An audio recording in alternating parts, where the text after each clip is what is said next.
Hello everyone, welcome to the video lecture series of operating system. In today's session, we are going to continue with the topic input-output management and disk scheduling. Specifically, in this particular session, we are continue with the topic input-output management. Myself, Kunal Panchal, your instructor. In this particular session, we are going to discuss the concept of RAID. Stands for Redundant Array of Inexpensive Disk, or we can say Redundant Array of Independent Disks. So, what basically RAID means? RAID is one, we can say, technology that we can use in server systems to increase the reliability, fault tolerance and performance of the system. So when we are talking about RAID, it deals with three parameters. One is reliability, second one is performance, and third one is fault tolerance. So first of all, we need to discuss what RAID actually means. In early era, we were very expensive hard disk. Large size of hard disk were very expensive. Okay, so what we need to do in that case? So we had multiple small hard disks, small size of hard disk, and these small size of hard disks plug together and make a single logical drive.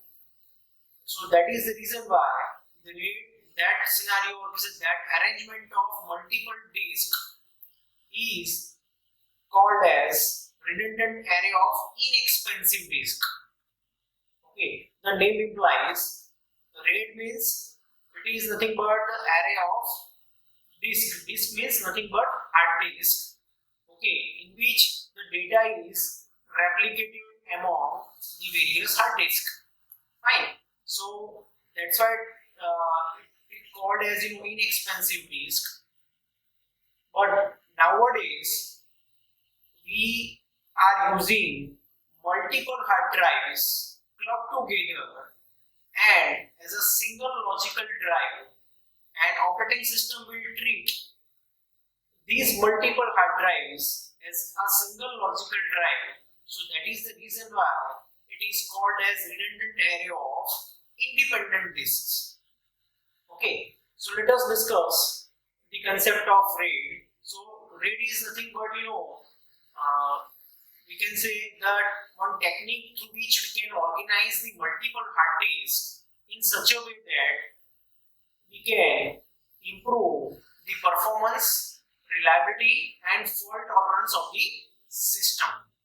Okay, it can be applicable when we need to have a critical information or critical data, we can say.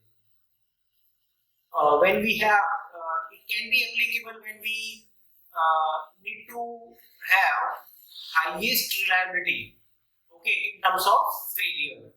It's fine. So let us discuss the concept of RAID first, and then we'll discuss the different levels of RAID. So what RAID actually means, as I told you, RAID consists of multiple disks, or you can say multiple hard disks. A RAID provides data protection against hard disk failure. As I told you, in terms of reliability, if any of the disk is failed, we can recover the data from the another disk. So that RAID provides in terms of data protection. Okay. Then RAID implementation improves the I/O performance of storage system by storing data across multiple hard disks. So it means what? The performance can be improved. Why? Because it stores the data across the multiple hard disk, so that if any read operation or write operation needs to be performed, that operation can be performed very fast. Okay, how we can improve the performance we will see with the help of an example in upcoming slide. So that things to keep in your mind. So RAID provides data protection. It also improves the performance because we are storing the data across the multiple hard disks instead of one. Okay, data is stored on these several disks instead of a single disk. That is the reason why we can achieve the improvement in the performance of the system. Fine. So based on the arrangement of multiple hard disks, the RAID can have multiple levels, starting from level 0 to level 6. So total 7 levels are there as far as RAID is concerned. But this level is nothing but, we cannot say that it is nothing but a hierarchy, because these levels are independent with each other. Yes, some of the levels are using the concept of the previous level, but they are independent in nature. They are not dependent. Okay, so that is the reason why these are the different levels of RAID. Okay, in which there is no dependency. Okay, so let us discuss each RAID level in detail. So till now we have discussed what is RAID, why we can use RAID, and where we can use RAID. Now we are going to discuss the different RAID levels. So starting with first level, which is nothing but RAID 0. So you can see in this particular figure of RAID 0, it uses the concept of striping. Means you can see in this particular figure we have two disks, disk 0 and disk 1. Fine. These two disks we have, and we are using the concept of stripping. Means what? Whatever the data, total data we have, that total data is divided into a small chunks. Okay, or can say small part, and each part is located among the various hard disks that we have. Means in this case we have two hard disks, so each part of the data is located into, means one part is located into disk 0, then the next part is located into disk 1, then third part is located into disk 0, then fourth one is disk 1, then fifth one is disk 0, sixth one in disk 1, seventh one in disk 0, and eighth one in disk 1. Means A1, A2, A3, A4, A5, A6, A7 and A8. Means what? This is the data which is divided into different chunks, or we say small parts, or small division we can say, and each division is stored in the form of the block, okay, in various hard disks. So in this case there is no concept of replication, because we are not replicating the data. The total data is divided into small chunks, and the various chunks are stored in the various disks that we have. So that is the concept is called as stripping. Stripping means division of data, and divided data is stored into the multiple disks without any replication, without any duplication we can say. Fine. So RAID 0, as far as this stripping is concerned, division is concerned, the stripping can be performed in three ways. One is bit level stripping, second one is byte level stripping, and third one is nothing but block level stripping. So in upcoming levels we will use bit level stripping, as well as we will use block level stripping. What is the difference between bit level stripping and byte level? and block level, that we'll see later on. But in this case, we are using bit level stripping. That thing you need to keep in your mind. Okay, let us understand the working of RAID 0 with the help of one example that I have shown you in this particular figure. You can see, suppose if I am giving a task to one person to write A to Z in the notebook. So that operation is somewhat slower as compared to if I am giving the same task to two different people, and one is writing from A to M and another is writing from N to Z. So definitely the second operation, second approach in which we are increasing manpower, so definitely that task would be performed in less period of time as compared to the previous approach. Yes, so definitely the cost would be increased, but simultaneously the performance would be improved. Fine. So in the case if you are using RAID 0, definitely there is a big disadvantage. If any of the disk is failed, the whole data will be lost. We cannot recover the data. Yes, but the advantage is what? The performance. Read and write operation would be very fast in the case of RAID 0.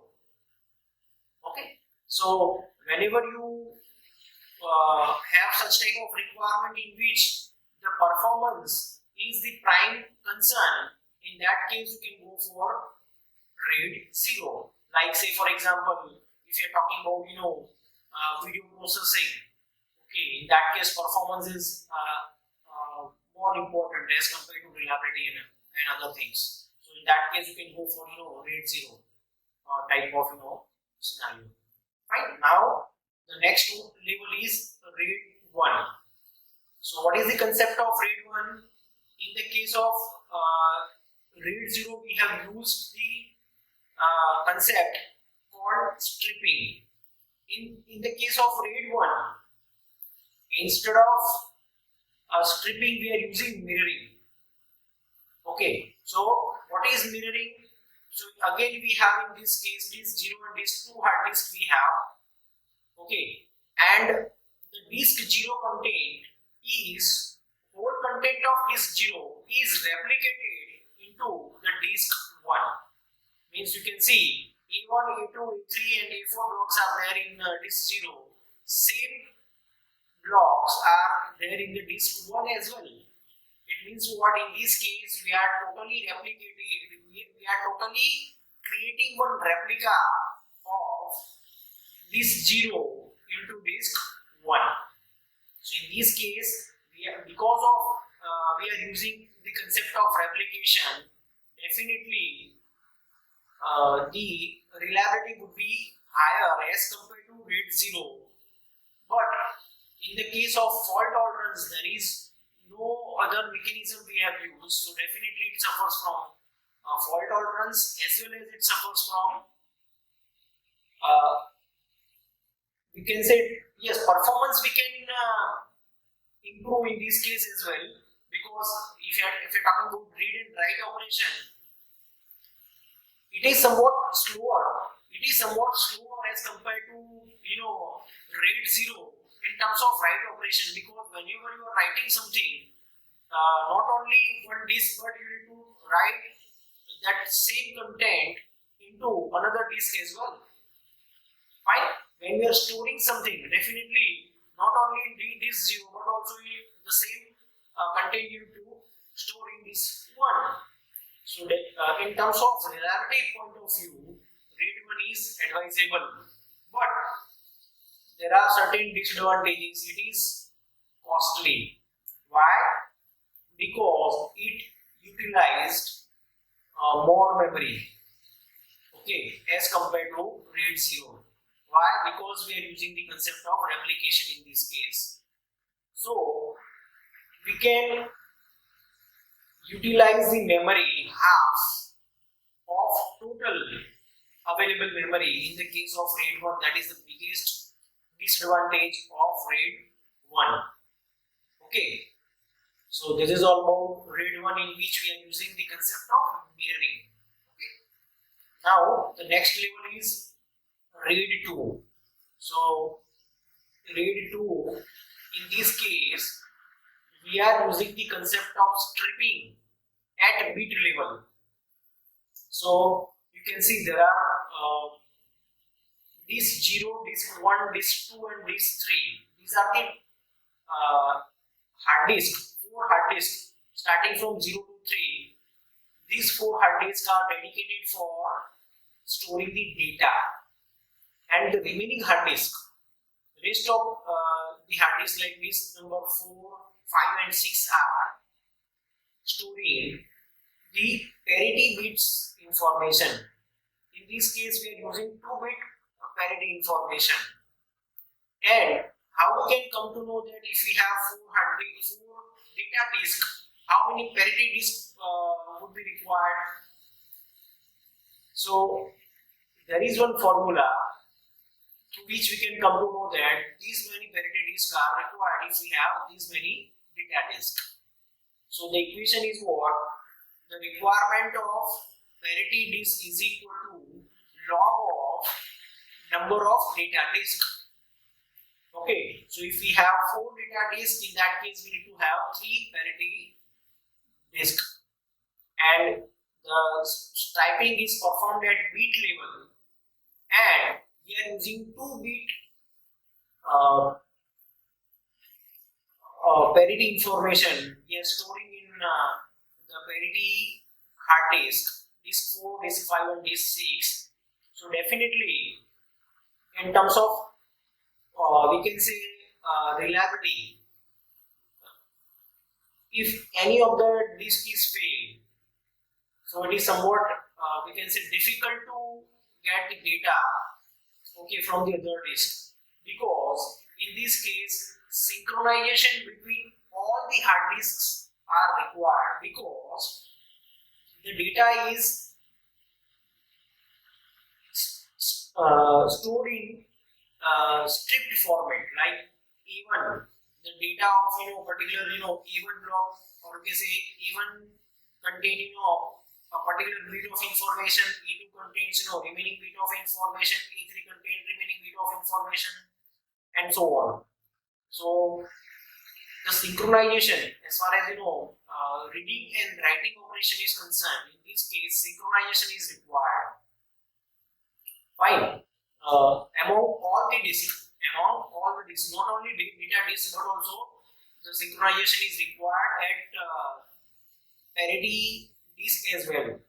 So in this case we are using Hamming code as a parity checker. Okay, so in this case the write operation would be very time consuming, because when you want to write something, so we need to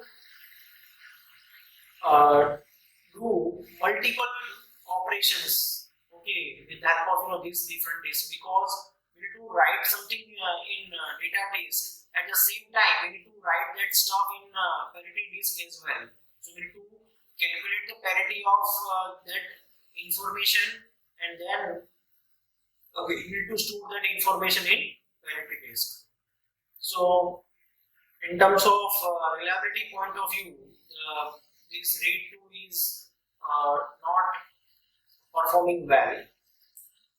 In terms of performance point of view, again RAID 2 is failed because write operation is very slow, okay, specifically as compared to read operation.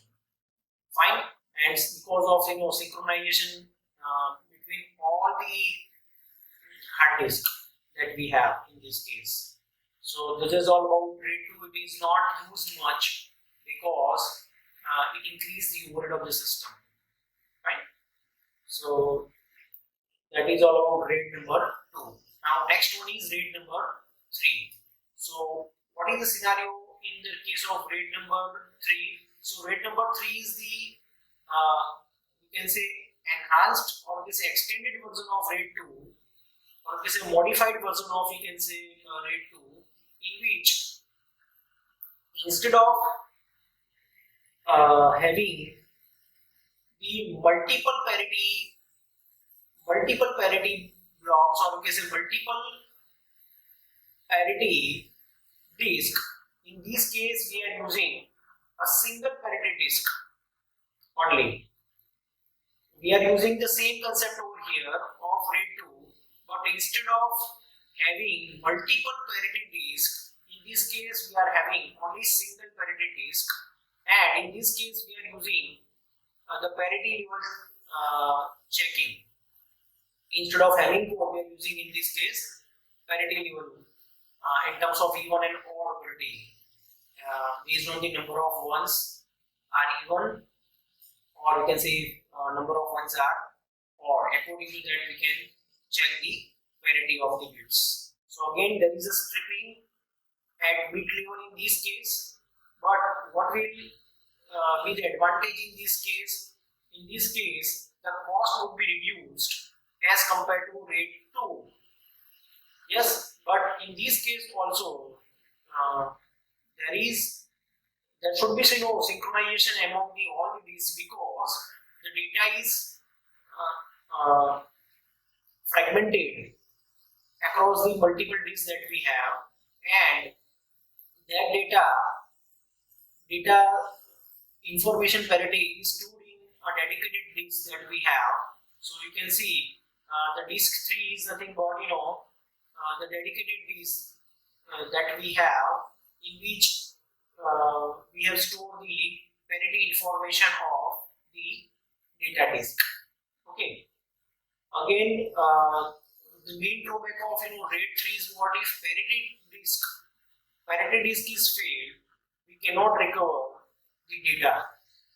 That is the biggest disadvantage of RAID 3. Definitely read operation can be faster, but again write operation is definitely faster as compared to RAID 2. Okay, in the case of RAID 3. So and in terms of fault tolerance, yes, definitely if something going wrong in a particular disk, we can recover that data from the another disk with the help of parity disk. But there is one bottleneck. If parity disk is failed, we cannot recover the data. Okay.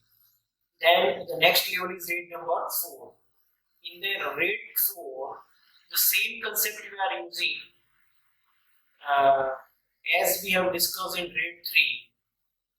Again, in this case, we are using the concept of striping, but instead of bit striping, in this case we are using block striping, or we say block level stripping we are using in this case. So what will happen in this case? We have 3 disks 0, 1, 2. These are dedicated for data, and disk number 3 is dedicated for parity. Okay. The same concept we are using. The change is what? Instead of bit level stripping, we are using in block level stripping in the case of RAID 4. So what will happen in this case? So instead of storing the data bit by bit in different disks, in this case we are storing the whole block of data, okay, in individual disk. So what will happen in this case? Read and write operation is faster as compared to RAID number 2 and RAID number 3. So performance would be improved as compared to the previous strategy that we have discussed. And in this case, there is no need of synchronization between the disk, because the whole block is stored in a particular disk. So the disks are independent in nature in this case. They are not dependent. The synchronization is not required. Fine. But in this case also, if the one drawback that we have, if parity disk is failed, in that case we cannot recover the data. Fine. So that is the main drawback of RAID 4. Definitely performance would be higher as compared to the previous RAID levels. In terms of we can say reliability, if any of the disk is failed, we can recover the data from the another disk, except the parity disk. Fine. So this is all about RAID number 4. Okay. Now let us discuss RAID number 5, which is very popular nowadays. In this case, again we are doing the stripping at block level. Same concept we have carry forwarded in RAID number 5 that we have discussed already in RAID number 4. Okay, or RAID level 4. So again we are using block level stripping, but in this case, instead of keeping the parity information into a dedicated disk, in this case the parity information is distributed among the various disks that we have. It means that there is no dedicated parity disk we have in this particular case. So we can resolve the bottleneck or basic problem of RAID 3 and RAID 4 in the case of RAID 5, because there is no dedicated parity disk we have. So the parity is distributed in this case. So it is evenly distributed among the various hard disks that we have. So you can see in this case, you can carefully observe the figure A1, A2, A3.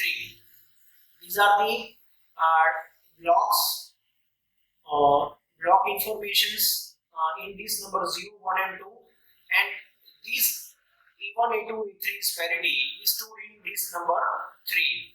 Same way, B1, B2 and B3 blocks parity is stored in disk number 2.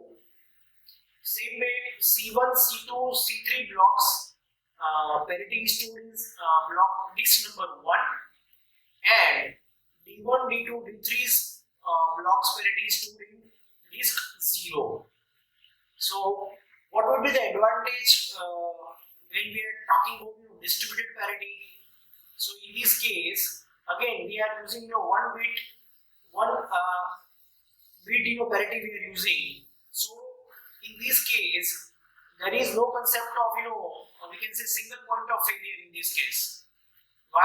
Because there is no dedicated parity disk we have. So if any of the disk is failed, we can easily recover the data from the another disk because the parity is distributed. One more advantage is what, again, read and write operation would be, this performance would be faster in this case. Fine? Because the synchronization between disks are not required in this case. Fine? So performance would be improved, reliability, or case fault tolerance. Yes, we can achieve highest fault tolerance as compared to RAID number 0, 1, 2, 3 and 4 that we are having in the case of RAID number 5. Fault tolerance, performance, reliability. Okay, so there is only one drawback of RAID 5 is it uses one bit parity checking. It means what? If any of the single disk is failed, we can easily recover the data from the another disk. But if more than one disk is failed, in that case we cannot recover the data. That is the main drawback of RAID number 5, and that we are going to resolve with the help of RAID level 6 that we are going to discuss now. So in this case, RAID number 6, you can see again we are using the stripping at block level, same concept of RAID 5 we are carry forwarding, but instead of 1 bit parity, we are using 2 bit parity in this case. So one is we can say one is for one technique we have used for parity is what parity level checking, and another we can use another parity checking code we can use. Okay, so 2 bit parity checking we are using, in this case. So what will happen? The drawback of RAID 5 we can overcome, or we can say resolve, with the help of RAID 6. Why? Because we are using 2 bit parity checker. Okay, so with the help of this mechanism, we can recover if more than one hard disk, or we say if two disk failures happen, any of the two disk failure, still we can recover the data, which is not possible in the case of RAID 5. RAID 5 can recover the data when you have only one disk failure. But in this case, RAID number 6 can recover the data even though two disks are failed. Still we can recover the data, and the performance definitely will be good because block level stripping, so the reading and writing will be very fast. There is no dedicated parity disk we have, so definitely fault tolerance will be very high. Yes, and reliability as well. Fine. So the RAID number 6 is widely used when we are talking about very critical applications, like say for example aircraft launching. In that case we can use satellite launching. In that case we can use such type of level, RAID 6 level or RAID 6 arrangement, so that we can achieve all the criteria simultaneously. Right? Because in real time applications, they are bounded with the time. Time management is so precise. So in that case, we cannot compromise any failure. So in that case, we can go for RAID 6. Okay. So this is all about RAID and its different levels. So I hope it was clear to you. Thanks for watching this video. See you in the next one.